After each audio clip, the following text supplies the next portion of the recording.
नमस्कार दोस्तों, तो आज मैं आपके लिए लेकर आई हूँ south Korean drama little woman, जो कि ईयर 2022 के 3 सितंबर को ही रिलीज़ हुई है। इसके अभी तक के 6 एपिसोड रिलीज़ कर दिए गए हैं। तो चलिए स्टोरी स्टार्ट करते हैं। लिटिल वुमन 3 गरीब बहनों की कहानी है जो कि एक दूसरे से बहुत क्लोज रहती है और ये तीनों बहन एक बहुत बड़े केस में फंस जाती है, वो भी एक रिचेस्ट फैमिली के खिलाफ में। तो चलिए इसके फर्स्ट एपिसोड के बारे में जानते हैं। एपिसोड के स्टार्टिंग में दिखाता है कि इंजू, जो कि बड़ी बहन होती है, वह अपने सेकंड नंबर की बहन इनक्वेंग से अपने बचपन के दिनों की याद कर रही होती है। इंजू बोलती है कि मैं जब छोटी थी तो मैं चाहती थी कि मैं केक पर लगी कैंडल बुझाऊं और मेरे फ्रेंड्स मेरे लिए गाना गाए। तो इनक्वेंग पूछती है कि तो ऐसा हुआ? तो इंजू बोलती है कि मैं जब सेकंड ग्रेड में थी तब मेरे बर्थडे पर मॉम ने उबले हुए अंडे पर कैंडल लगाई थी। केक तो नहीं था, पर मैंने मोमबत्ती ज़रूर बुझाई थी और मेरे फ्रेंड्स ने भी गाना गाए थे। तो इनक्विंग बोलती है, अच्छा है, कम से कम हमारी छोटी बहन के साथ तो ये सब नहीं होगा। उतने में ही छोटी बहन को आते हुए दिखाते हैं। उसका आज बर्थडे होता है और जैसे वो एंट्री करती है, दोनों बहन केक लेकर उसको सरप्राइज़ देती है। उसके बाद बताया है कि उन तीनों की माँ की एंट्री होती है, जो कि एक आदमी के साथ आती है। वो आदमी एक रेस्टोरेंट का मालिक होता है जहाँ उसकी माँ काम कर रही होती है। नेक्स्ट सीन में दिखाया जाता है कि वो तीनों बहनें अपनी माँ के साथ डिनर टेबल पर बैठकर खाना खा रहे होते हैं और तभी दोनों बहनें मिलकर इन्हें को पैसों से बड़ा एनवलप देती है एज अ बर्थडे गिफ्ट इन्हें के यूरोप ट्रिप के लिए, जिससे उसकी माँ बहुत नाराज़ होती है और कहती है कि तुम्हारे पिताजी का एक्सीडेंट हुआ है और पैर भी टूटा है, तो तुम लोगों को उन्हें देखने के लिए जाना चाहिए। उनके पिताजी फिलीपींस में नौकरी कर रहे होते हैं और वो तीनों अपने पिताजी को पसंद नहीं करती थी क्योंकि उन्होंने उनको कर्ज में डुबो रखा था। नेक्स्ट डे दिखाता है कि उनकी माँ फिलीपींस अपने पति से मिलने के लिए वो पैसों को लेकर चली जाती है, जिससे इंजू और इनक्वेंग बहुत दुखी होते हैं और इन्हें को यूरोप ट्रिप पर भेजने के लिए पैसों को हाफ करके जमा करने की सोचते हैं, जिससे इन्हें नाराज़ हो जाती है।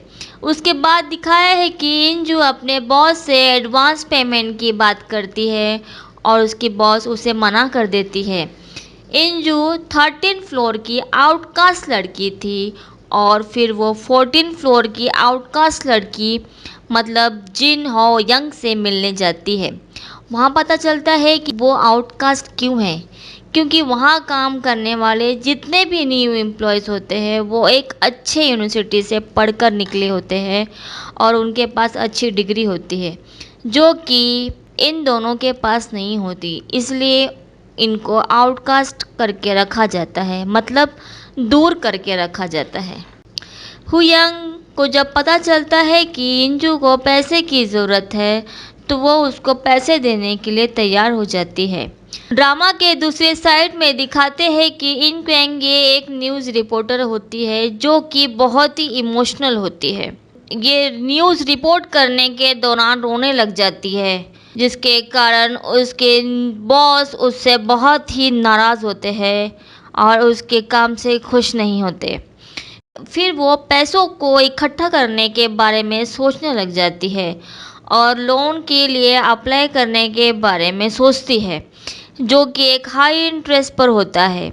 उतने में ही उसे उसकी आंटी का फ़ोन आ जाता है, जो कि उससे ब्रेकफास्ट के लिए बुलाती है वीकेंड पर। क्वेंग अपनी आंट से मिलने जाना नहीं चाहती क्योंकि उन दोनों के रिलेशन कुछ ठीक नहीं होते हैं और ये बात वो इंजू को बताती है। तो इंजू कहती है कि तुझे उनसे मिलने जाना चाहिए क्योंकि वो बहुत ही अमीर है, क्या पता वो पैसे इकट्ठा करने में तेरी कोई मदद कर दे।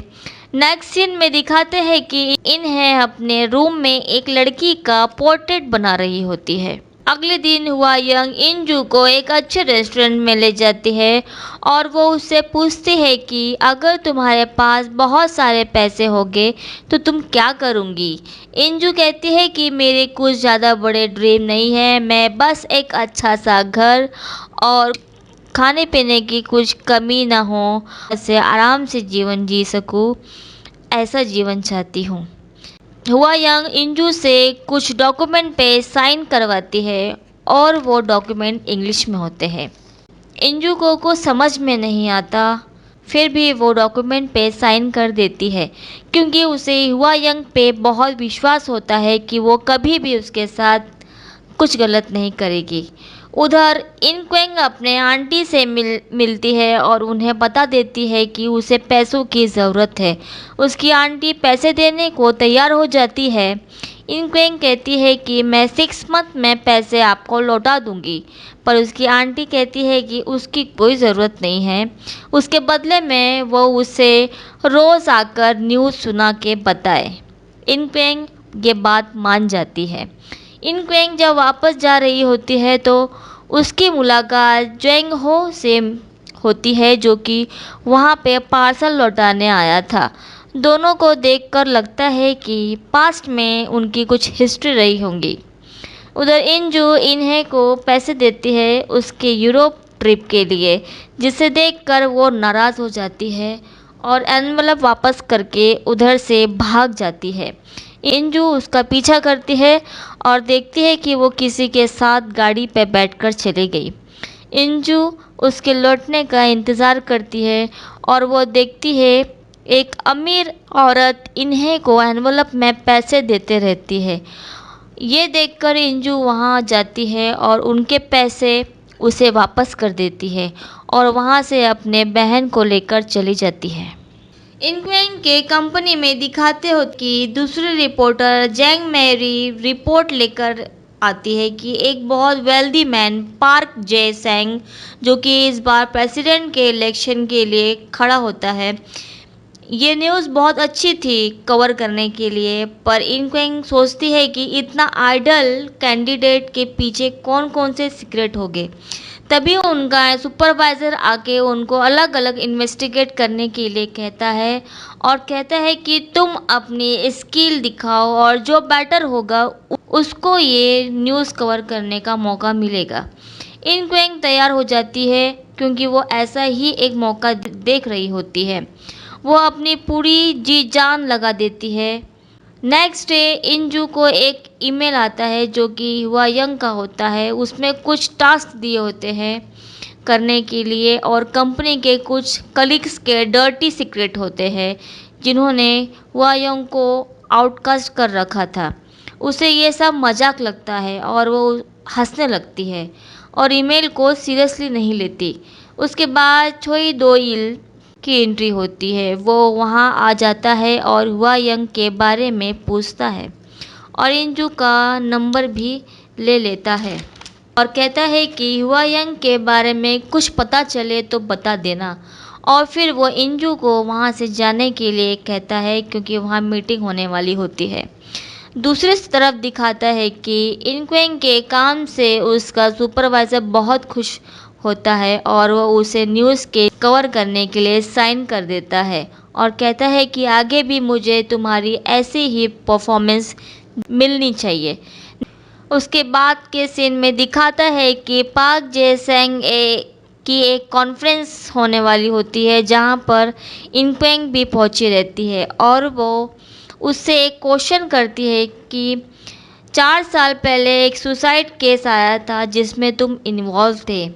इनक्वेंग बार बार अपना क्वेश्चन रिपीट करती है पर जेंग उसका रिप्लाई नहीं करता और उसके बदले में वो इनक्वेंग का नाम पूछ लेता है। जब इनक्वेंग वहाँ से जा रही होती है तो जे सेंग उससे पूछता है कि तुम बार बार एक ही बात क्यों रिपीट कर रही थी। इनक्वेंग उसको अपना पुराना कैरियर के बारे में बताती है, कैसे उसने स्टार्टिंग की, स्ट्रगलिंग की और आगे बढ़ी। ये बोलते बोलते वो इमोशनल हो जाती है और रोने लग जाती है। पास में ही मैरी खड़ी होती है और वो ये सब रिकॉर्ड कर लेती है जो भी इन दोनों के बीच में चल रहा होता है, और ये वीडियो वो इंटरनेट पर वायरल कर देती है, जिसके कारण सभी इनक्वेंग को एक ड्रंक रिपोर्टर कह रहे होते हैं क्योंकि उसने शराब पी रखी थी। मैरी इनक्वेंग से कहती है कि मैं तुम्हारी ब्रीथ टेस्ट करती हूँ, जिससे मालूम पड़ जाएगा कि तुमने अल्कोहल ले रखी है या नहीं।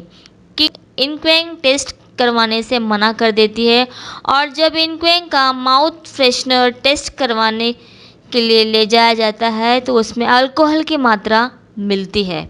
इनक्वेंग को 1 महीने के लिए सस्पेंड कर दिया जाता है। दूसरी तरफ दिखाता है कि दोयिल लंच टाइम में इंजू से हुआयंग के बारे में पूछता है कि वह कहाँ पे है। इंजू हुआयंग को फ़ोन भी करती है पर वो फ़ोन उठाती नहीं। उसे लगता है कि शायद हुआयंग बिज़ी होंगी। जब वो शाम को हुआयंग के घर पर जाती है तो इंजू वहाँ पे देखकर बहुत शॉक्ड हो जाती है।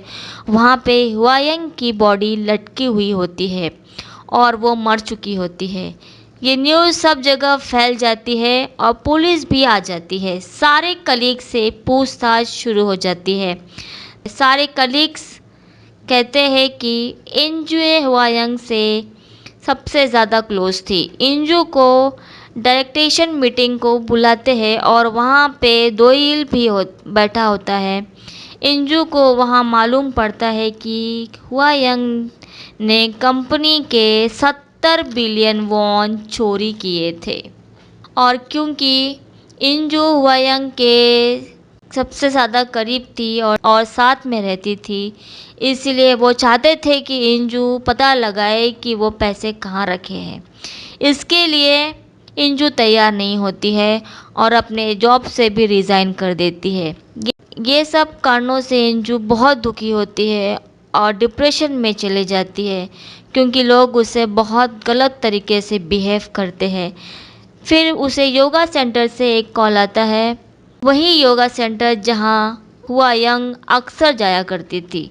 योगा सेंटर वाले बताते हैं कि हुआयंग की मेंबरशिप अब आपकी हो चुकी है और लॉकर में कुछ सामान पड़ा है तो वो उसको भी देख ले एक बार।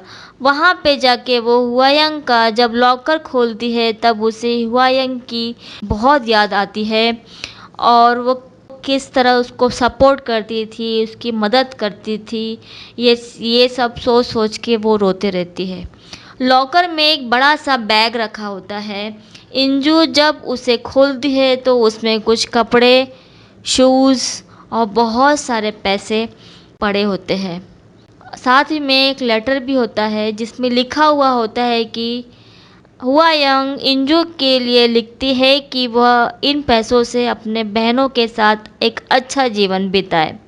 इंजू ये सब पढ़कर बहुत रोती है और दुखी होती है, और यहीं पे फर्स्ट एपिसोड ख़त्म हो जाता है। फ्रेंड्स, अगर ये एपिसोड आपको पसंद आया होगा तो प्लीज़ मेरे चैनल को लाइक कीजिए, सब्सक्राइब करिए और कमेंट करके बताएं ये एपिसोड आपको कैसा लगा। और नेक्स्ट एपिसोड के लिए बने रहें मेरे साथ। खमजा मिदा।